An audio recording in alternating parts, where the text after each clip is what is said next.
The following is a RackRadioShow.com exclusive.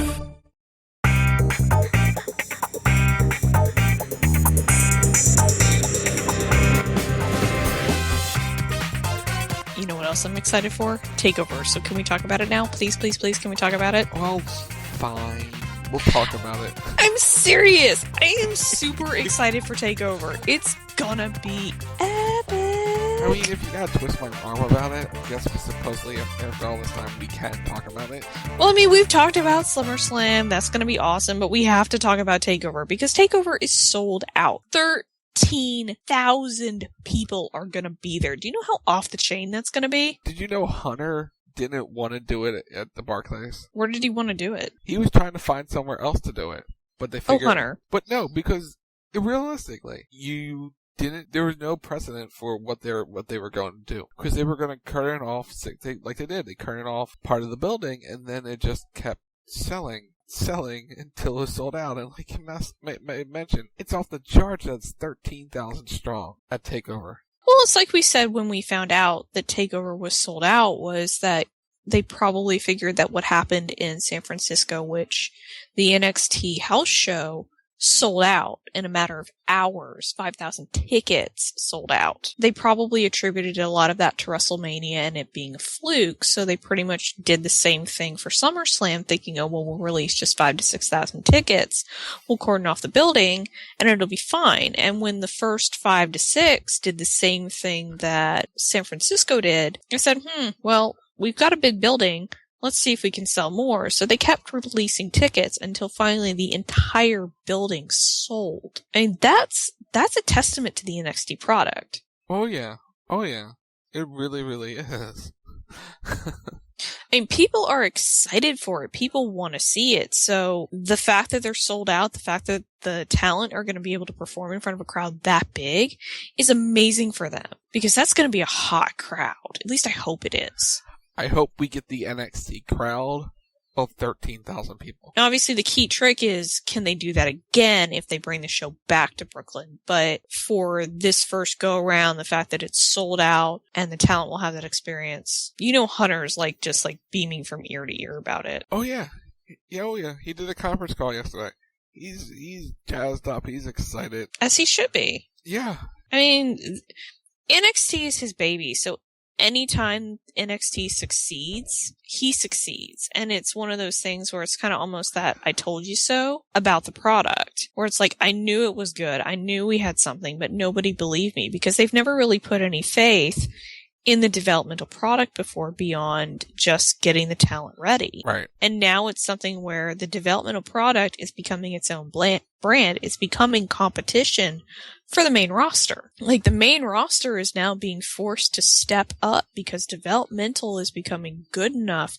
It can compete with the main roster. Oh yeah. It really, really is. Which, if that inspires competition between the two brands, honestly, I'm all in for that. Because that forces people to do their best. And as we've all seen, you know, those of us that remember, because there's some of us that weren't watching then, you know, that when WCW and WWE were at the height of the Monday Night War, they did their absolute best, or worst, to try and outdo each other. And now you're having that same sort of almost feeling between NXT and WWE's main roster, where it's, oh, hey, these are the developmental people. These are the people that are going to come up and replace us. They're already outdoing us. Yeah. Oh, yeah. And they're not even here yet. Oh, crap. I probably need to step up my game. Because there are a lot of people on the main roster that are complacent. They're just kind of phoning it in. And it's like, no, you can't do that because there's your replacement right there. They're ready to go. Right. For guys like Kevin Owens and Cesaro, I shouldn't say Kevin Owens. For guys like Dolph Ziggler and Rusev, they got to step it up on Sunday. They really, really do. Everyone on the main roster has to step it up because now the two shows are going back to back. Yeah. So if you're a main roster talent, you've been an established main roster talent, and you see what they do on Saturday night and go, we can't let the talk of the weekend be that.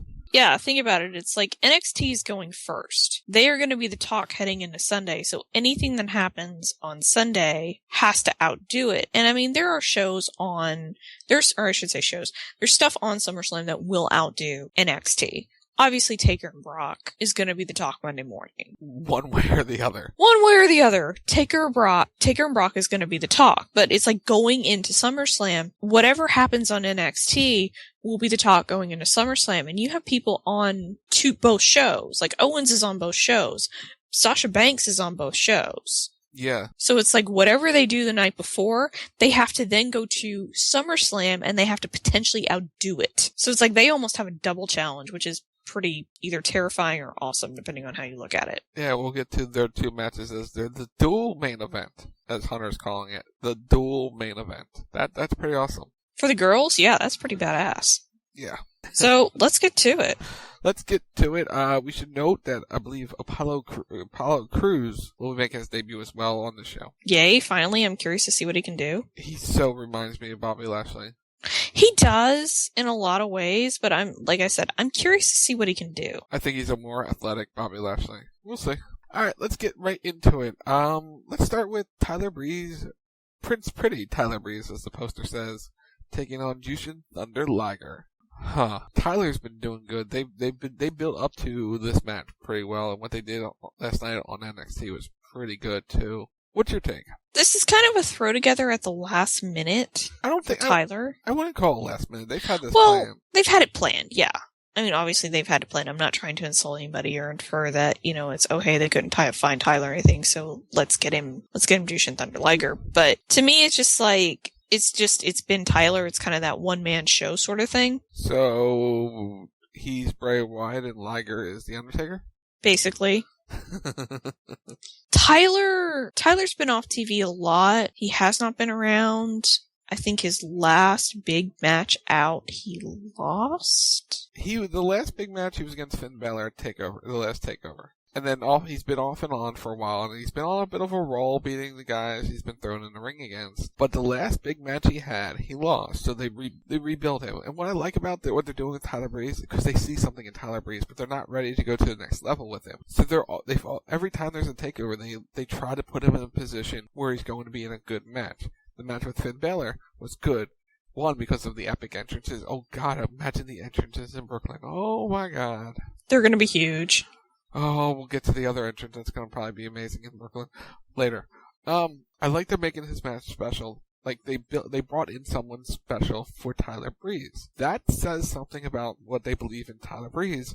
And this is Jushin Thunder Liger's first WWE match ever. Yeah. And he's been in the business over 20-something years. That's incredible. Which makes you kind of go, They're not making this easy to call. No, since it's like one night only, you would figure Jushin Thunder Liger wins. You would think. You would think, but at the same time, it's like, I wonder. Are they really going to put Liger over Breeze? No, because my gut tells me, after the Owens and Balor feud's done... Tyler's getting a shot at Balor? Tyler gets a shot one-on-one with Balor again. I think that's where they're headed. After Owens, Breeze is the next guy, I think. Because I don't think it's Corbin or Joe yet. No, it's not Corbin or Joe. They're not quite there with either one of them. So, I'm going Tyler Breeze. Yeah, I think I'm going to agree on that and go with Breeze as well. It makes sense to go with him. Right. Just because he could challenge Balor for the title. It makes sense that he would challenge Balor for the title. So, and he needs that big win to be able to do that. So, I can see him. Yeah, I can see that. The Magic 8 Ball disagrees, though. Well, we don't like the Magic 8 Ball. It can go away. It says, my sources say no. So there you go on that. Lies. Our next contest is for the NXT Tag Team Titles. The Vaudevillains taking on Blake and Murphy with Alexa Bliss. The big thing in this one is, who do the Vaudevillains have? Are they going to bring in a current NXT diva who hasn't debuted yet? Or are they going to pull in a regular surprise element to this? I think we see a surprise to this that we haven't seen before. So it's someone new. It's someone new, I would guess. I would gather. I don't want to say that for sure, but my gut tells me it's going to be somebody we're not expecting. You never know. It could be Lita. She's going to be there. She is going to be there. I don't think it's going to be Lita. But it's going to be a one-off. They're not going to put a girl permanently with the Vaudevillains. Can I call my shot in the dark that has no chance of ever happening, but I just thought of it off the top of my head? Oh God, what? Trish Stratus. Could be. I don't see it happening, but if it does, I'm just throwing it out there. The other name that crossed my mind was Beth Phoenix. No, it wouldn't be Beth. No, but it'd be awesome if it was Beth, but it wouldn't be Beth. But I have a feeling it's going to be an NXT Diva. But if they're building it up as a surprise, you would think we would know who, it would have some name value. All right. This is where we go. To WWE.com, but you're not going to, I don't think it's going to show the people we're thinking of on there. Somewhere. Right, but I need to see who the NXT Divas are, because I'm not entirely sure who all the NXT Divas are. Okay, so we have the Evil Sparkle Fairy herself. Uh-huh. Bailey is in a match. Becky doesn't have a match. Yes, she does. She's on the thing for next week. Are they doing that in the same night? They're taping it right before the hand. Yeah. Okay, but she doesn't have a match on the pay-per-view. No, but she's not going to be with the Vaudevillains. I'm just listing people, okay? Just chill. I'm going with you. I'm just going to... Calm yourself down. I'm just going to tell them they're wrong. Keep going. Carmella's busy. Well, she's with Enzo and Cass. Earlier in the night, yeah. Charlotte does not have a match on TakeOver. But she's on... Both of them have matches, or are in a match together. Dana Brooke is heel. Right. Dasha Fuentes. Announcer. Devin Taylor. Announcer. Emma's heel. Little Miss All Red Everything herself, Eva Marie. How you doing? JoJo's an announcer. Sasha's busy. You think? And Bailey's busy. Yeah. So, yeah. Anyone on the NXT roster is not going to be it. So it's going to be someone new or a historical person. That's why I said Trish. I don't think it's going to be Trish, but it'd be cool if it was. I don't think it's going to be Trish. It might be Lita because, again, she's there. It might be somebody from the main roster because everybody's going to be in town. The boys go and find a WWE diva to help them out. Or it could be somebody new. I would like to see it be somebody new just to keep them with the Vaudevillains because I have a feeling that this match is not the last time this group is going to face off against each other, and it would be nice for the Vaudevillains to have someone permanently with them to counteract the Evil Sparkle Fairy. I would agree. I think that makes the most sense, but it just goes in the back of the head. They could pull out a big surprise. Oh, they could totally pull out a big surprise, which I would expect that they would, honestly. Now, going to the match itself, I say the Vaudevillains pull it out. You think? I think it's time. You need somebody else to take the belt off of them because you don't have anybody else challenging right now, and you can have them chase. But I say the Vaudevillains win. What about you? The Vaudevillains win. Their title reign's not going to be long, but the Vaudevillains win, and they'll lose it about 6 weeks from now back to Blake and Murphy. Yeah, it's just enough that the Vaudevillains get the best of Blake and Murphy and Bliss, and they pull out a victory. Because the surprise is going to play a factor. Because the surprise will play a factor. The Magic 8 Ball says, I asked them, will Blake and Murphy retain the tag titles? Most likely. So we're against the Magic 8 Ball a second time. Shock. So it's basically the Brain versus the Magic 8 Ball. In at least this pick'em. It's always the Brain versus the Magic 8 Ball. I know, and then there's this one match you always get ahead of me on. And I always win. And she just sits there and gloats. Yeah. Anyway, moving along. Samoa Joe, Baron Corbin. This is a hard one to pick. The last 2 weeks, they've done a good job building this feud. They have. That being said... Like, for Baron Corbin, this is a match he's needed. I say... Well, they've been having Corbin win in squash matches, but he needs a big... He never wins the big one. He never wins the big one. Because he lost to Rhino, didn't he? Did he face Rhino? Yeah, I thought it was Corbin versus Rhino in like a no-holds-barred. No, the last big one I remember was Bull Dempsey. Oh, that's right, it was Bull. That's why Bull's gotta get fit. Yeah, Bull's gotta get fit. Let's see. Joe can't take the loss yet. You know what? Corbin wins every time he's out. I say Joe is the one that kicks out of the end of days, and Joe wins. Like, Joe finally gives Corbin kind of what he's had coming to him. What do you think? Thinking. Shut up. Shut your face, will you? Nope. The 8-Ball says, will Samoa Joe beat Baron Corbin? Very doubtful. I'm going Baron Corbin. You're going Baron Corbin? Uh-huh. It just makes sense, too. Samoa Joe will kick out the end of days, but it'll take a second one. to beat them. Yeah. Now it takes us to NXT Women's Championship, Bayley and Sasha Banks. Go. Oh, this is hard to call. This is hard as hell to call. Oh, Bayley. It's time for it to come off Sasha. It's time for Sasha to move up to the main roster. But then there's everything they did afterwards.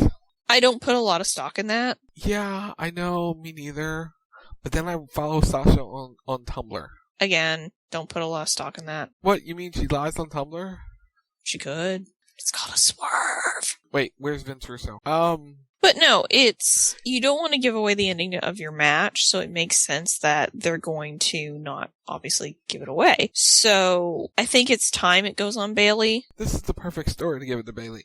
Give it her the big win in front of 13,000 people. In Sasha's home turf. Like, that's the thing. This is Sasha's hometown, her home turf. It makes sense to put it on Bayley, because you can always put it back on Sasha. Like, that's not a big deal. But it's time to pass that torch to the next person and set Sasha up to go to the main roster, because it's time for her to move on and move forward and move towards the next challenge, which is the Divas Championship. Because I would suspect that since Sasha made Nikki tap and Charlotte has made Nikki tap, that at Night of Champions we're going to see Charlotte and Sasha versus Nikki for the title. And they're not going to want Sasha to be holding the championship at the time that she goes for Nikki's title. They've had Bayley beat Emma. They had Bayley beat Charlotte. They had Bayley beat Becky. She's conquered everything in her way to get to this point. Her failing hurts her a lot. Bayley needs this win. Bayley gets this win. Yeah, I say Bayley wins. It's time. It's built right. This is they've done this right. This is the very, very classic underdog story with her. They've told it perfectly. It works beautifully, and it's time. It's really time for Bayley to get the title. Give it to her. Let it go over. I mean, worst case scenario, you can put the title back on Sasha if need be. But I don't think it's going to be one of those situations. It's move Sasha forward, give Bayley the title, let Bayley hold the title until she's ready to go up to the main roster. And Bayley has Emma and Dana Brooke as her next contenders. Yep. The Magic 8 Ball disagrees, by the way. Of course it does. And then there's the main event. Kevin Owens, Finn Balor, NXT title ladder match. Holy crap. This is going to be good. This is going to be great. Honestly, truthfully, I don't know. I say Balor, though. Here's the thing. Kevin Owens needs a win. Kevin Owens needs a win, but I say Kevin Owens gets his win on SummerSlam.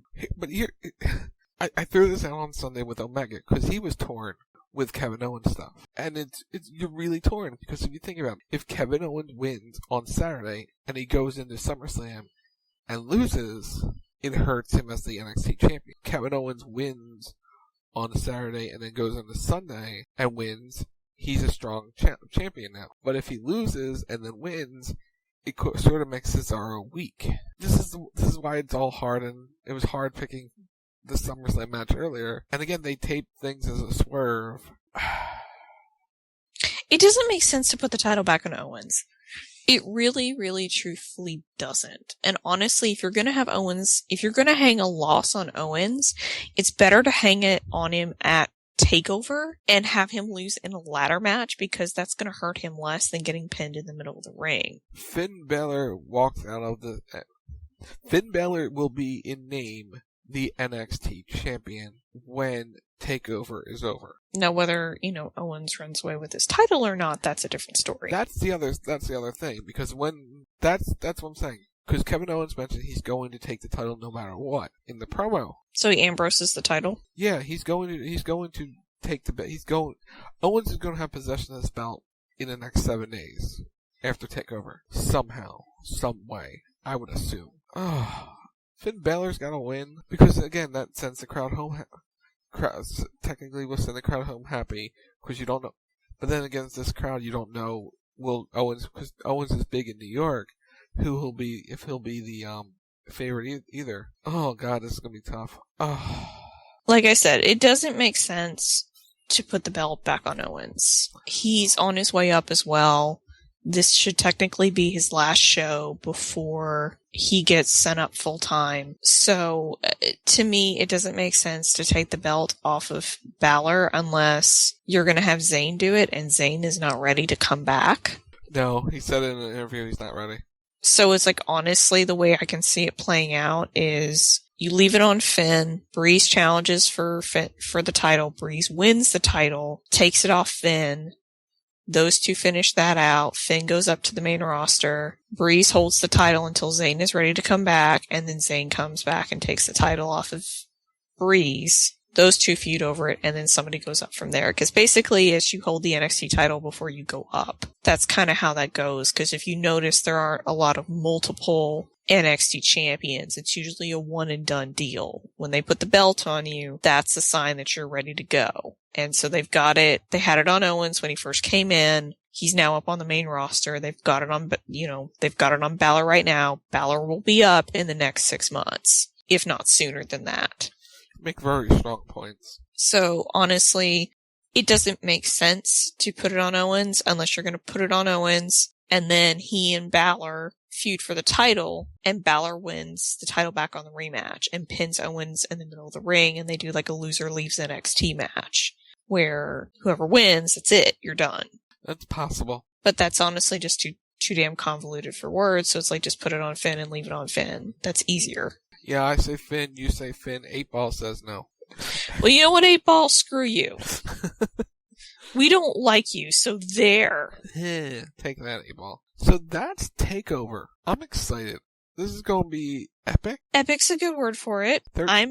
It's 13,000 strong in Brooklyn for 2 hours live on the WWE Network.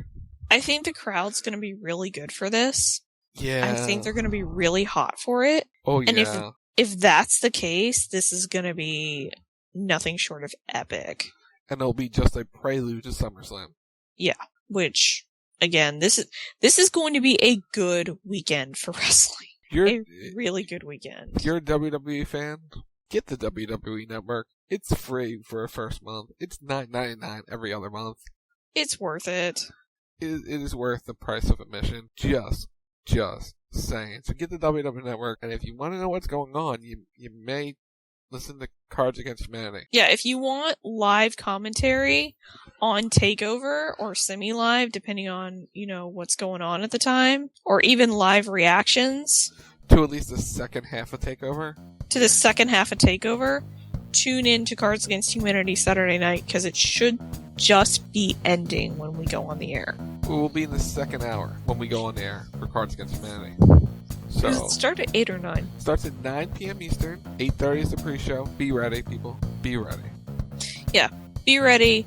This is going to be epic. You don't want to miss it. But I say we're done. So